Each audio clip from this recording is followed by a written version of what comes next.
My Gavan and Melanine, and well met indeed. I am Arakir Galajerthan, the head of the modding team behind Divide and Conquer. Welcome back to Divide and Conquer as we continue on as Dol Amroth in this Total War Submod campaign. I.e. there were no preset alliances, nor preset wars at the start of this game. At the end of the last episode, I saved it just before attacking the Black Gate. And then I did a toggle fog of war, but I saved it before the attack and auto-resolved the attack so that I could do the toggle fog of war with the intention of fighting the battle here and now. Now we, I believe, have been... Oh, I can't remember if I've attacked them or they've attacked me. Oh, that's annoying. I should have read the whole message. The enemy that we are facing is very small. Their numbers are low, few and far between. But they have a Korahil the Blind Sorcerer, one of the Nazgul. And they have 3 units of reasonably elite runic forces, which we are going to have to contend with today. Oh, look, they can go there. Now, the enemy is coming in from directly in front of us. They'll be down there. And the other ones are coming in from over there. So, hopefully the map hasn't caused any problems, hasn't bugged out or anything. But we will see when we finally get them into the fray. Our army is actually quite well equipped to deal with the large army, or the small but elite army of runic forces, because they have 2 units of their very superior cavalry, and we have a lot of units of pikemen. So with any luck, we can give them what for. We shall never surrender. To quote Winston Churchill.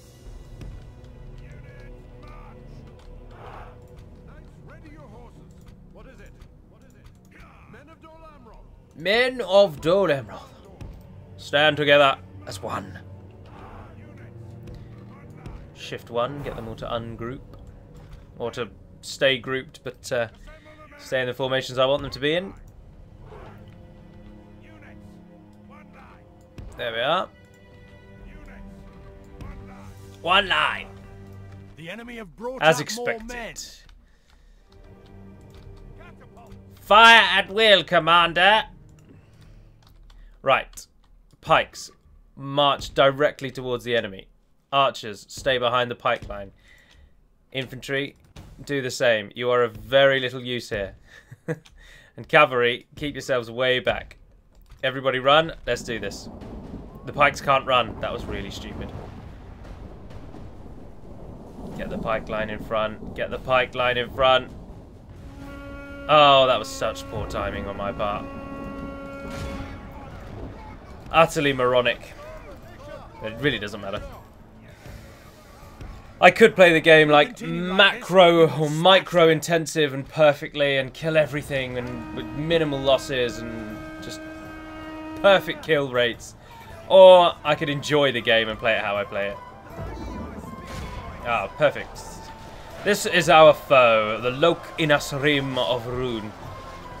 A very powerful cavalry unit, and up there as one of the best 3. It's difficult to decide which cavalry unit really is the best. But the contenders, if you are interested, are the Knights of the Silver Swan, obviously, the Lok Inasrim that you've just seen, and the Royal Arthedain, can't remember what they're called, Royal Arthedain Knights, maybe? Royal Arthedain Guard, I think, perhaps, actually. Come out of that mode. In we go. Ooh, Captain Lugsek has fallen. And where is the reinforcements coming from? Oh, they actually came from the top, that far left corner.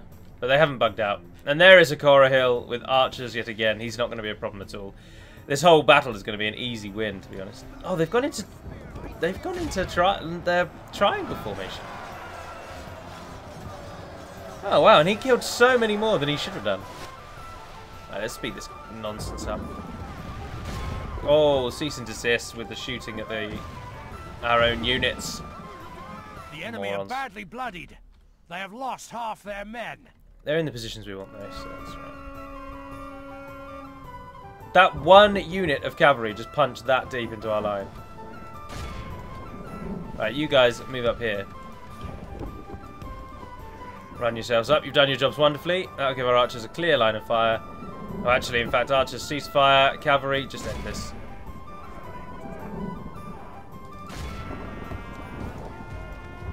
Pretty sure I gave you a charge order. Not sure why you're just doing nothing. Victory will be ours. These ones that are here, attack them. Morons.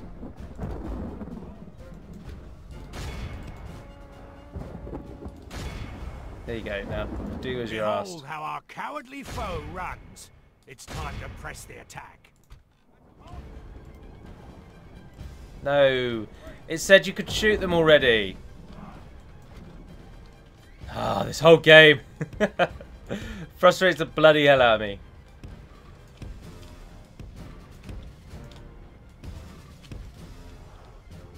Right, into positions. Once you're there, you can fire at will. Everyone's running. Back into ×6. Where are you going?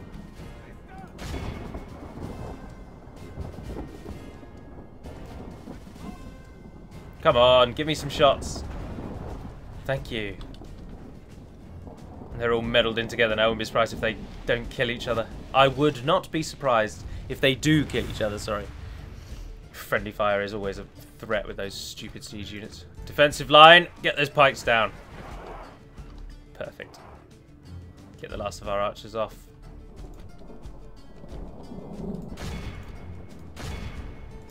Cavalry. Move around to the side to prepare for flank.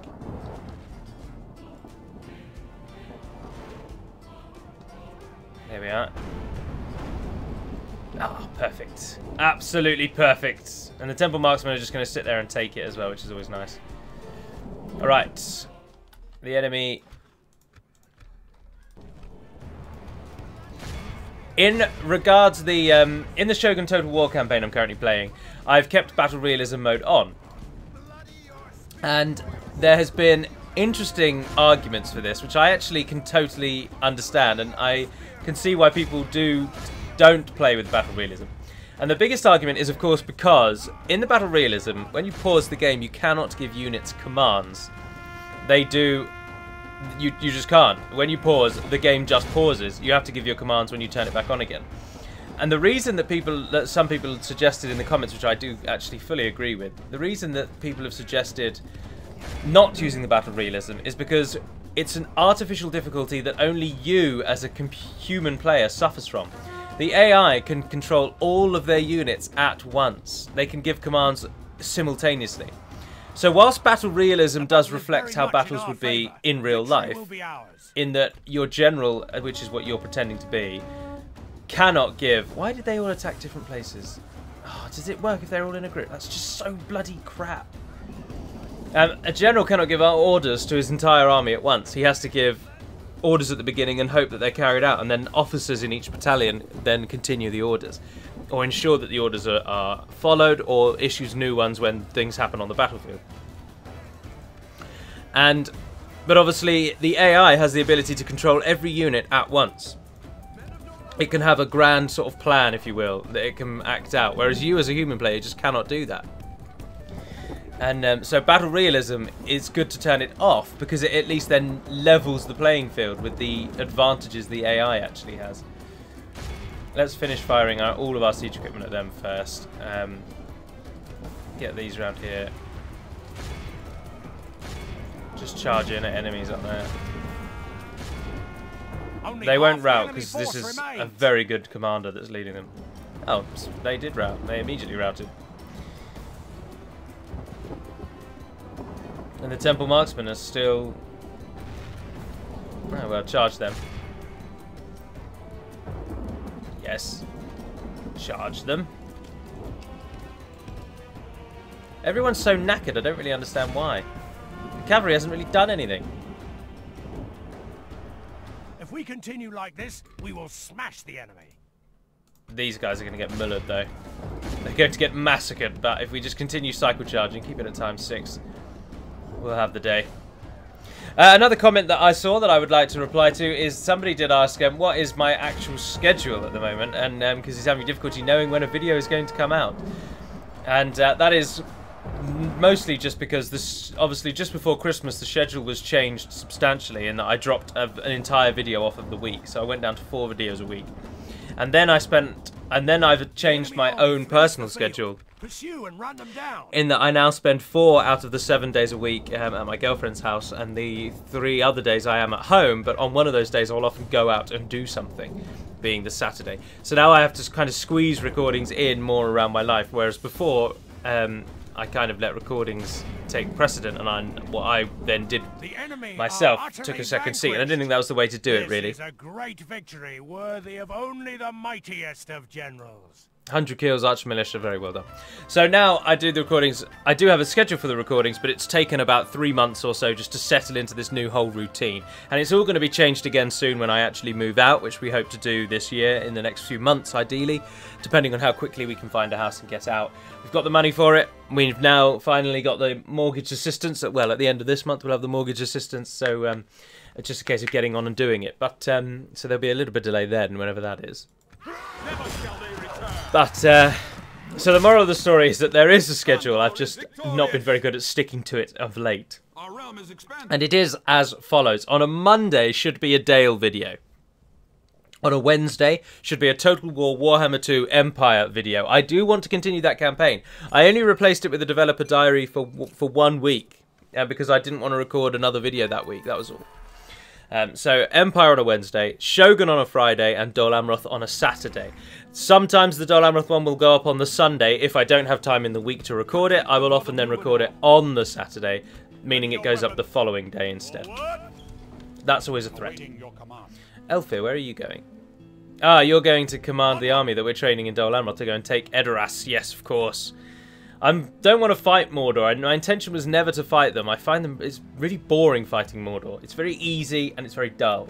But unfortunately, I had no choice because they attacked me. So what, as you can see, I have done is essentially shut Mordor down in as little turns as possible by taking Cirith Ungol and Minas Morgul, where we will now defend with Araglas there. And we've now, as you've just seen, taken the Black Gate as well. Is there anything here we can destroy? Because I would like to do that. Troll Grounds? Yes. Troll Grounds act as nothing other than money for us. Oh, they've got a better blacksmith than us. That's not very good. There it is, yeah, blacksmith. Now we could upgrade that, but it's 6 turns. Do remember that the costing and times for building in this version are not actually what they're going to be in version 2. They are slightly amended even further than they are here. We can't get there. Yes. Ah, who are we swapping you out for? 15 pikemen, I think. 15 pikes returning to Calenhad. Those are returning to Calenhad. You're coming out to join them as well, but you're too far away yet. Can you retrain the pikes? No, but you can retrain the catapult. Right, we need to attack Horthanur before Muslun and his army arrives. And then we will gift it to Cand. Where's my diplomat? Yes. Beragond? Beragond? Yes. Beragond. Beragond. Tomorrow's journey planned out. And we're doing alright. We are training an army in our heartlands, as I say. We've got substantial wealth at the moment, and we're using it to build what we can, elites or otherwise, preferably elites. Oh, that's got 5 more turns, and then 5 more turns for the archery range. We're never going to get the extra Nimrodel ranges out, which is a shame. We've got so much money though, we're not too worried. And Gondor are doing quite well now that we've saved them. I liked how this has gone. Attacking Gondor, taking the best provinces for ourselves, then allying back with them, and then sending them out west to deal with all of that land. Obviously, we're allied to Umbar and Khand as well, if you're unsure. And Khand are attacking Mordor, and Umbar are keeping Harad busy. Umbar, unfortunately, just can't beat Harad. Even in the late stages of the game, Harad's aggressive stats are such that they're just so difficult to defeat. But we need to take this city, as I say, before Muslun arrives, so that we can gift it to Khand. And then if Mordor take it back, we can just take it back again and do the same. Although I want to gift it to Khand right now, my diplomat's not there. Oh, that's alright, I'll cheat the diplomat. I don't care about cheating diplomats, I never have done. I don't think you should have to worry about that kind of thing. And as I say numerous times, CA also agree with me because they've taken away diplomats altogether in the later versions of the game. Sellswords, have I shown you those already? I think I have. You can have a look at them again. Very medieval vibe to the sellswords. Oh, they look really good, actually, to be honest. They look really, really good. They're a nice, kind of almost jarring change from the standard medieval, Middle-earthy looking units. Now, in the Dale episode, I mentioned that we are going to be giving Umbar the Númenórean culture from a purely, really, gameplay perspective, but also because in the DaC verse, if you will, we've steadily been going closer and closer to the idea that Umbar in Divide and Conquer has Black Númenóreans still. Of course, in the lore, there are no Black Númenóreans in Umbar at the time of the War of the Ring, nor are there any unfaithful. These are not necessarily Black Númenóreans, but they are those that sided with Castamir in the Kinstrife of Gondor. They're not Black Númenóreans, they just felt that Gondor should be ruled by pure-blooded peoples, and they sided with Castamir in the Civil War. They were the last people to actually own Umbar. The Black Númenóreans were killed, wiped out, or fled ages ago. So to have Black Númenóreans is indeed a great stretch. But Umbar is a faction in DaC, and it's always been a faction in DaC, and we're not going to remove it as a faction in DaC. And the only real way to make Umbar interesting is to either base it entirely off of, like, pirates, and go for a pure piratey theme, which it was for a while, or it kind of had that... Well, no, to be honest, when I first joined the team, Umbar had a really mismatched, non-uniform, there was nothing that defined their faction. They had the early tier raider units that were a leftover from Third Age Total War anyway. They weren't even unique to DaC. And then they had a whole...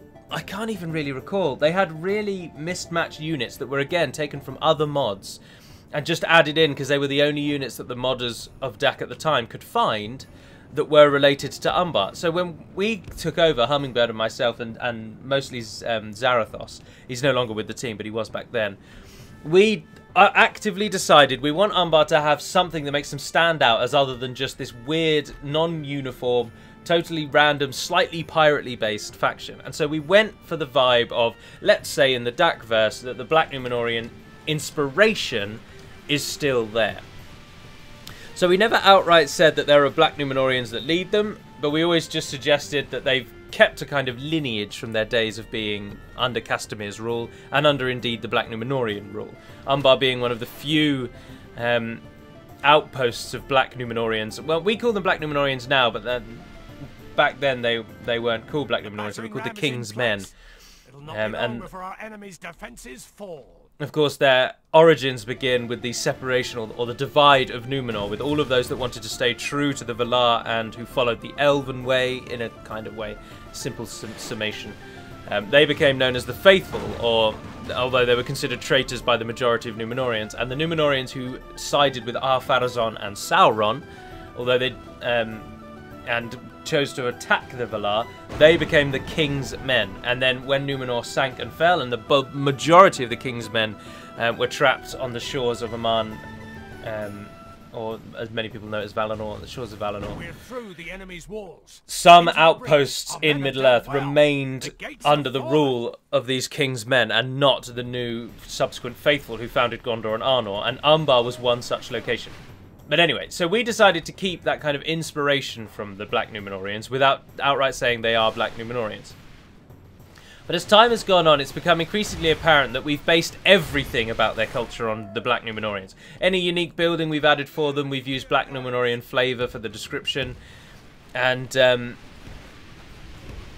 every unit has sort of Black Númenórean connotations in the description. And also, we've set the faction up so that as Umbar, the best and easily the best way to play as them is to attack everyone, not just Gondor and Dol Amroth. And in order to make that aspect of the campaign trickier, we have given them the Númenórean culture. So essentially, Umbar in DaC is, whilst they aren't actually Númenórean, they are suggesting that they are returning to the glory of the days when Umbar was ruled by the Númenóreans. And that is what we're trying to achieve with Well, with version 2. Because, unfortunately, whilst, yes, I can appreciate that Umbar are not Black Numenorean in any way, and as Gandalf the Greatest Wizard put it, and this is the whole comment that I'm talking about this from, because they are essentially just the shipbuilding arm of Harad, and whilst, yes, that is accurate, this whole game is a what-if scenario, and the what-if scenario on this occasion is what if the Umbarim decided to go for a more Numenorean theme, rather than just accepting... or rather than just being the pirate or shipbuilding arm of Harad as they were. Now, I appreciate that I am almost certainly being hypocritical, because certain aspects of the law I staunchly am against, or certain aspects of breaking of the law I am staunchly against, and certain aspects I will freely change, and this is one of those cases. For example, I will never allow dwarves riding goats or chariots or anything like that in the mod, because it just offends my sensibilities of how the dwarves would be. But I can hear people say, so you won't let dwarves ride goats, but you'll let the Black Numenoreans control Umbar, which is almost a worse break of the law. Who knows if the dwarves ride goats in the mountains and whatnot? Well, no, we know they don't, because there aren't goats that could take a dwarf's weight, but ignore that. But it's always mostly just... basically, to come clean, I do whatever is best for the gameplay. And if I can find a way to make the law explain that away, I will do so. But if the law very, very helpfully supports me in my denial of a facet, then I will use it. So the reason the dwarves don't get goat, cavalry or chariots really is because they're already remarkably OP, and to make them even more overpowered by giving them cavalry would be a complete break of the game, and they would be really boring to play as. And of course, we're not trying to cater to... we're trying to make the game kind of balanced. And if the AI dwarves had cavalry, they'd be unstoppable, and if a human AI dwarven or a human dwarven player had cavalry, they would also just have no threats. You'd have no weaknesses. No one would be able to stop you. There would be no challenge. The challenge, at least for the dwarves at the moment, is that your units are expensive, and if the enemy can skirmish, they have at least a vain hope of trying to bring you down. And that would be taken away if we gave them cavalry. And I've always just, rather than a play on that aspect, I've always gone for the lore aspect and said the reason we don't allow it is because dwarves wouldn't ride goats. But in that instance as well, I do feel strongly about the lore, because to give the dwarves goat riding cavalry, you would have to break the rules of physics, which Tolkien never did. Like, yes, this is a mythical verse with dragons and godlike beings and magic. I mean, magic is just a thing, and immortal elves and whatnot. But there aren't absolutely weird and wonderful beasts. Like, arguably the strangest creature in all of Middle-earth is the Oliphant, and all that is a giant elephant. All Tolkien's like great creatures and evil things are all just slight variations of existing things, and all well documented. Like, for example, wargs are just a kind of fiercer... he even describes them as a more intelligent and fiercer breed of wolf. So there's that kind of angle. Oh, don't tell me things like that. But there aren't goats that would be strong enough to take the weight of a fully battle-prepared dwarf. It just wouldn't happen. And the dwarves just wouldn't ride in chariot. I mean, in time, maybe. If you did a 4th Age mod, you could probably get away with it. You could probably go crazy. But in the 3rd Age, I just don't really stand by it. But then, as I say, then that comes across as hypocritical. So really what I'm saying is I can't win either way, but I have all the power and I'm going to do whatever the hell I want. So, within reason, of course. I don't really have all the power. The mod team do discuss almost every single thing we add to the game is discussed. Apart from the odd minor little thing like name changes, or sometimes the odd unit design tweak, or... like RK will improve battle maps without us all voting on it, obviously, because it makes sense to make the battle maps better. There's no reason not to do that. But on the whole, we do discuss everything, every change that comes through. So it isn't just me, but so the real moral of the story is that we are going to do whatever we want, and if you dislike it, unfortunately, unless you can give me a really solid gameplay reason why something should not happen, and I mean...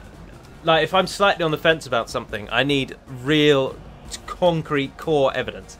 A good example of this is one of our beta testers called Orc Lover. He makes some very astute observations and suggestions in our beta testing team, and he always backs it up with campaign proof of why he's suggesting this change. So, for example, he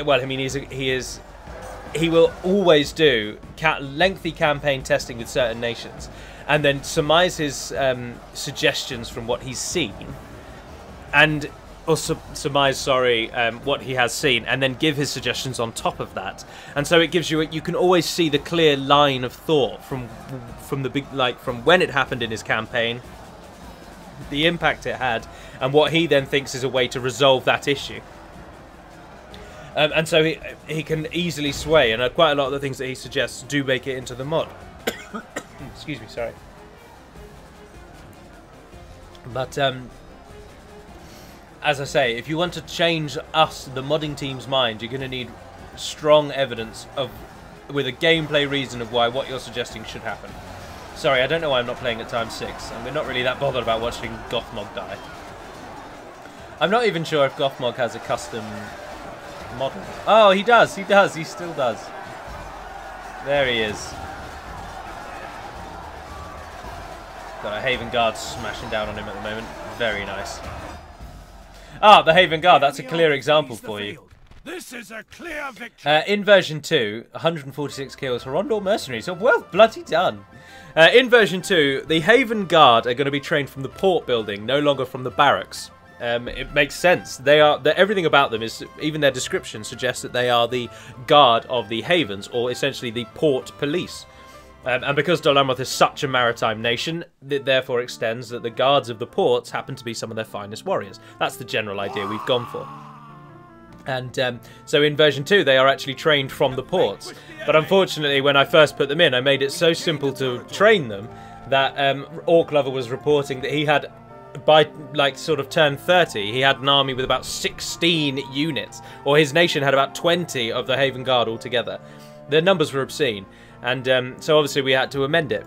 But rather than just say oh, I think you should probably lower the recruitment of the Haven Guard, he explained what turn level he was at, how much money he had, how easy it was for him to get Haven Guard, and it gave that clear line of proof, if you will, or evidentiary trail of why we should change it. It wasn't just that he didn't like that there were loads of Haven Guard, it was that it was making it ridiculously easy, and we'd misjudged the recruitment of it. So I say that because if I say something in a YouTube video and you find that you disagree with that aspect of the game, then in order to sway our minds, you will need substantial backing. Now, that's not to suggest that every time you want to sway our minds, you may just want to lodge your disagreement with that feature, and that is fair enough. You can do that. I'm not going to stop you from lodging disagreement or whatnot, but it just may mean that I have nothing really to say, unfortunately. But we're trying to make it fun, I suppose. I don't know. You can get mixed up with all. You can go round and round and round in circles with all of this. But there we are. Right, I think I should end the turn. And we need to do some retraining before we do that. So line up everything we can. I know that you had a load, but then you're blacksmiths. You're not experienced. And blacksmiths train regardless. You don't. The retraining bug is only related to experience. It doesn't affect blacksmiths. Blacksmiths will just upgrade normally no matter when you queue them up.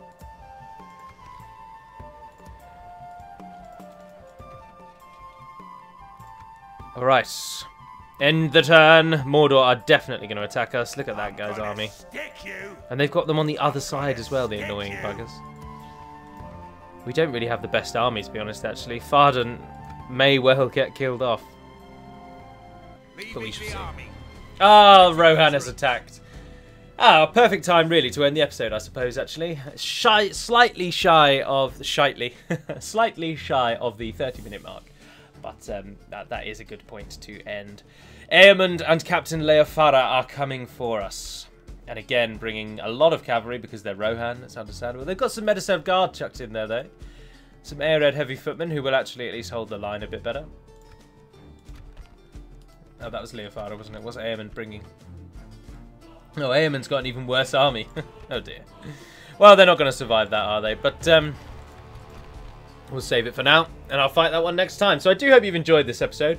I realise as the Dol Amroth campaign, we fight against Mordor and we fight against Rohan, and as we come closer and closer to winning, the campaign isn't as popular as it was at the beginning, and I can completely understand. This campaign is won. There's no challenge left in it. And I can appreciate that. And what I might do in the... possibly in the next one, actually, is link the vote in the next one so that we can all start thinking about what we want to be the next campaign to replace Dol Amroth. I will, of course, phase out or sift out any factions that I just would not play as. So you will already have a restricted selection when the vote comes, but I'll look to do that in the next episode, I think, so that we can look forward to what comes after Dol Amroth. But until we speak again, dear friends, Navar Neden Perimad Melunin, thank you for listening to my ramblings for 30 minutes, and until we speak again, I've said that already, farewell!